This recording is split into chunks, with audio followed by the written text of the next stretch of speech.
రాష్ట్రంలో భవన నిర్మాణ కార్మికుల కోసం ఏర్పాటు చేసిన చట్టాన్ని సక్రమంగా అమలు పరచాలని డిమాండ్ చేస్తూ ఏఐటీయూసీ ఆధ్వర్యంలో విశాఖలో ప్రదర్శన నిర్వహించారు. జీవీఎంసీ గాంధీ విగ్రహం వద్ద జరిగిన కార్యక్రమంలో యూనియన్ గౌరవ అధ్యక్షుడు పడాల రమణ మాట్లాడుతూ దేశవ్యాప్తంగా భవన నిర్మాణ కార్మికులకు పెన్షన్ పథకం, వైద్య సదుపాయాల అమలు చేయాలని, ప్రమాదవశాత్తు మరణించిన వారి కుటుంబాలను సంక్షేమ బోర్డు ఆదుకోవాలని డిమాండ్ చేశారు. భవన నిర్మాణ రంగంలో పనిచేసే కార్మికులు ఈరోజు దేశ అభివృద్ధి కానీ, ప్రాజెక్టుల నిర్మాణానికి కానీ, ఈ దేశంలో జరుగుతున్న అత్యంత ప్రధానమైన నగరాల్లో నిర్మాణంలో కానీ, భవంతుల నిర్మాణంలో కానీ అభివృద్ధిలో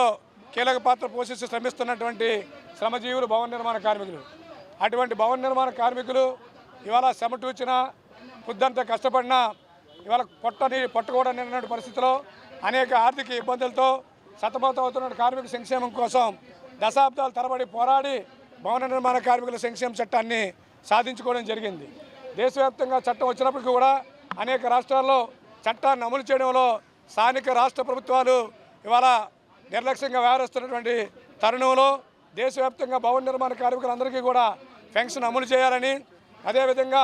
చట్టం ఏదైతే ఉందో ఆ చట్ట ప్రకారం భవన నిర్మాణ కార్మికులందరికీ కూడా పెన్షన్తో పాటు వైద్య సదుపాయాలు కల్పించాలని, ఈరోజు కార్మికులకి పిల్లల చదువులకి స్కాలర్షిప్లు మంజూరు చేయాలని చెప్పి, అదే ప్రమాదవశాత్తు మరణించినటువంటి కార్మిక కుటుంబాలని పెన్షన్ బోర్డు ద్వారా ఆదుకోవాలని చెప్పి ఇవాళ ఏఐటీసీగా డిమాండ్ చేస్తూ ఉన్నాం.